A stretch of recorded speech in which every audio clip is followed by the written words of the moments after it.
ole Matthew pa servicing channel a ko lom le vek chewa tunjuma chuan hero achiever khalnum em mai kha I kan siam don ani hi problem pahni a oma problem pakhat na chuan a clutch plate hi a thalo ni clutch avu na sakhop me clutch plate hi mani do loka ka thak tir atia ti chung chuan alavu na sakhop me chuan problem pahni na chuan a khuve do to a engine hi chete te na e ya khuna salu tuk kha chu ani lawa maro chu a chi tak tak mai engine kan half down anga chung de chu kan lo thlir chho anga mo that to in sim sakan tum don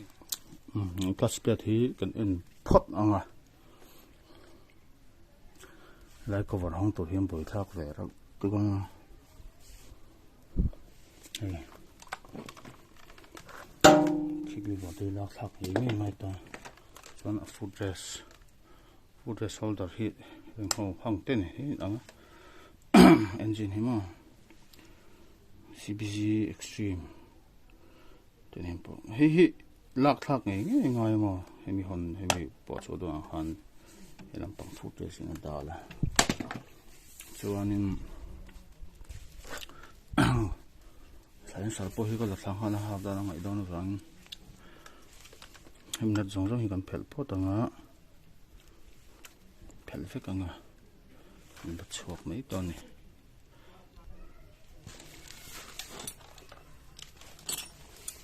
min lo sa thiam sam da na zong lak sak hi a ha a bul thak ne tu ko cameraman ko nei do thap ilang chun ti thei lu tu ma ro chu nei rang thei big si lo wa ti hian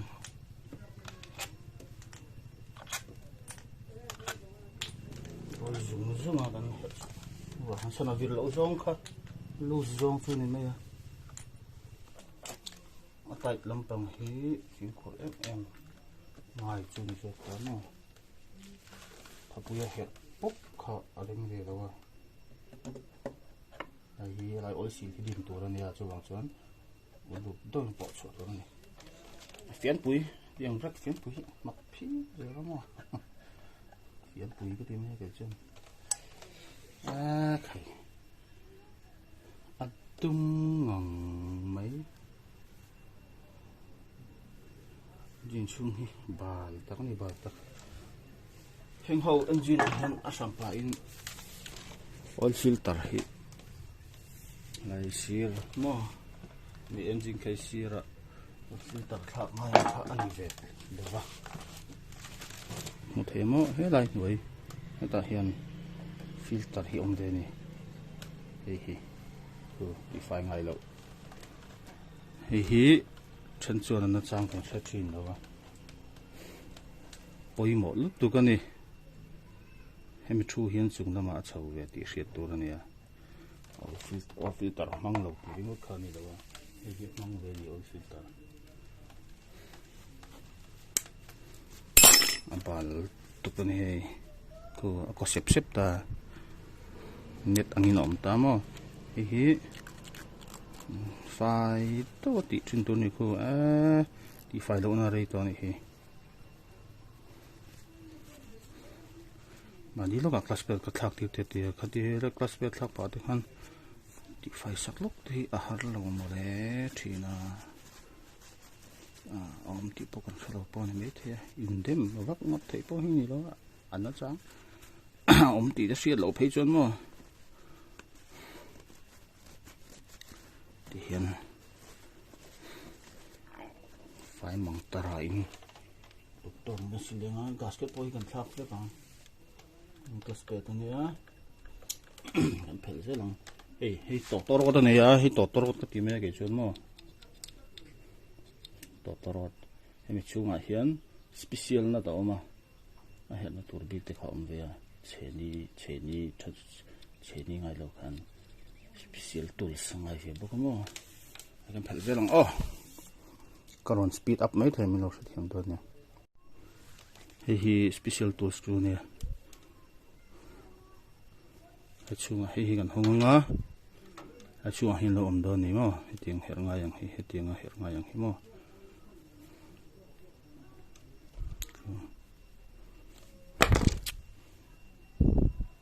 ikan hong lo kang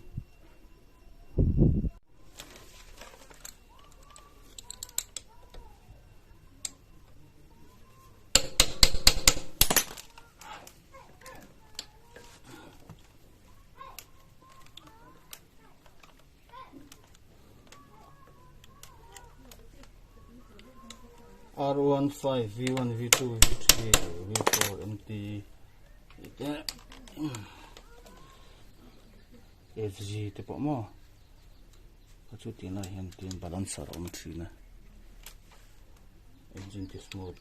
Kacu turkan. Babai somte nante mo. Kacu ve lok tani.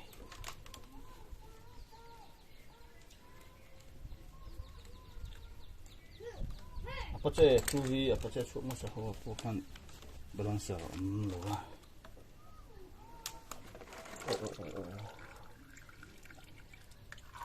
RPM sanga vibration anak hop me so che ni na sa to ni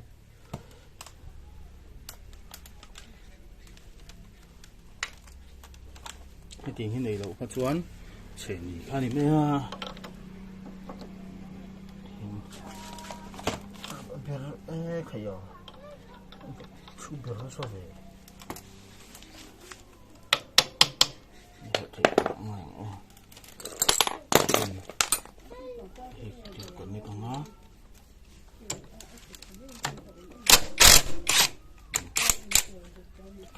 sampai in chok pamen hetiang nat hi nia tiếng nat hi nia ti hian lutamo ô khi còn zualing cái gì đi vào đi nè khi lần zualing cái gì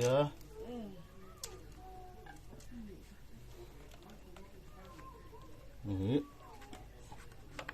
ana bắt chụp tụi mình này đây là sarong về mà đi basket apa hi basket tharom no zon bon ve thapa trao ma se bon po du dawin to changa oil li kharem lo la zona thohen connecting bearing zon tur han oil lu thei ven no pa la mai yang jin chung chu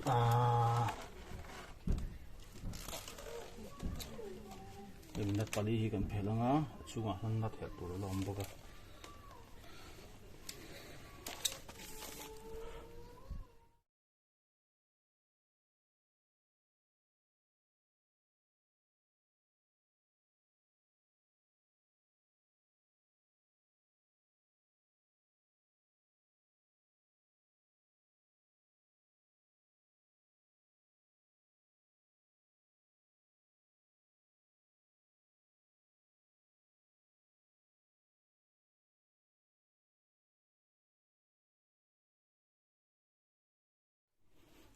das wird zu lecker fula này tu ngà bà ngang mấy mò hết có các center các sắp untuk hiện siang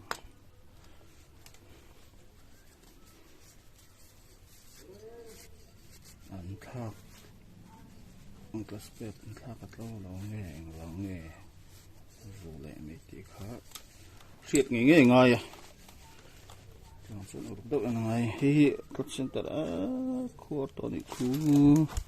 khu hay trang này to hi thar thak đâu chuan các thar pa mang na vu le phát ton hay hi thì hiện khu lâu to ra nè khu bị cầm lâu to mà tiền amara vek tur ni nó sẽ thiêm em thì hiện atlang bong bị cầm lâu tur hiện clutch plate thì chém mà chín thắc nó mấy tur ông mang chung mà clutch plate thôi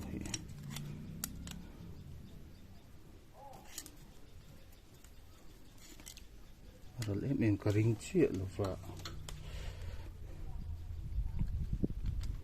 in zel china pressure plate ania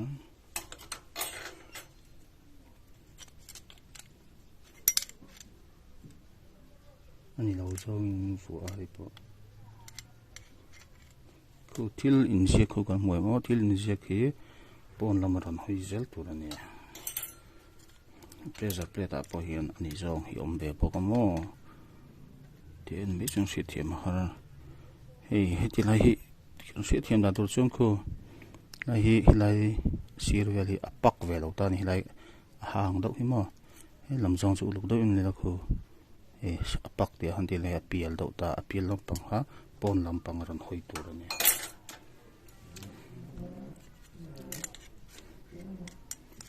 poni lo zong pressure plate chung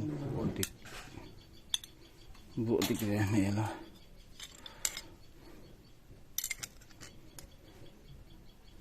bộ này lâu xong có cái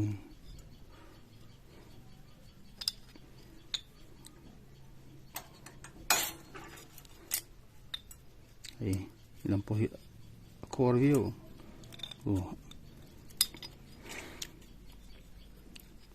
nó center lệ hi po hi ku arang khuwa to ta ni hei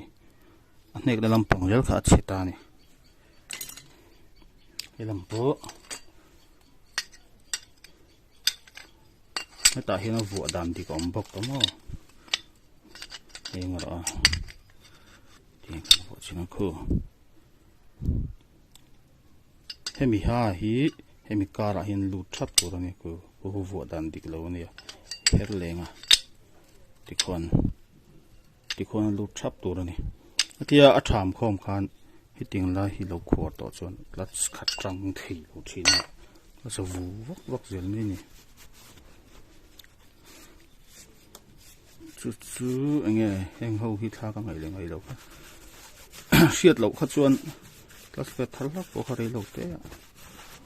clutch pe te hi atlom zek zok tik si lo mo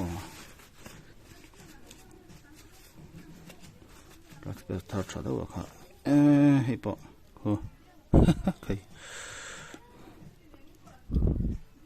rang khor ei cho lai pong a khwar sim hei le hemi te pa hi wang hi aspect lo chan chen vot tur ania te vot chan li ton lo lai ta set tur poi mo tu tok ba hi thak angai class pe poi thar ngai tho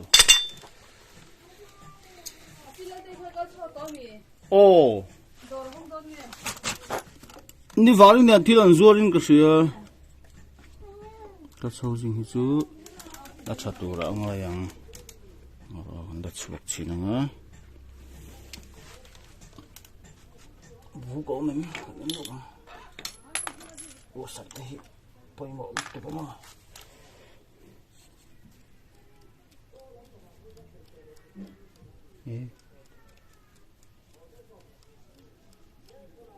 rin ai ma silver lo bu ni chu ein clutch basket an tia rubber cha do mai hi oma hetia play tur veng tu mo kha chet chuan e hian om thin ni clutch housing bu kan ti kama ari hin du em ya restructure ang kha kateng kha pe chok lawa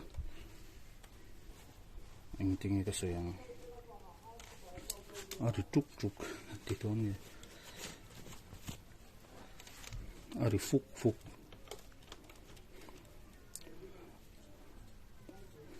hey vai hi chon tinai riveti tin an notrala an chu ga a basket hi thlak mai tin chu la ya chon clutch basket le tu hi ompon ka selo ta housing hemi to pa hi tau value to mo chu kan nok mang ji ang vi siam chong ni lo me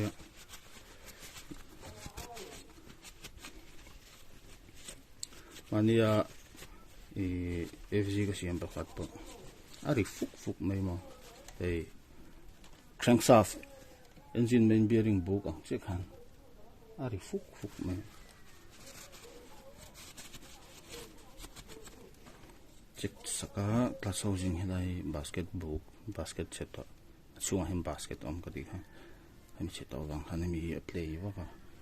khan rina to siam ai chunga ei chu ei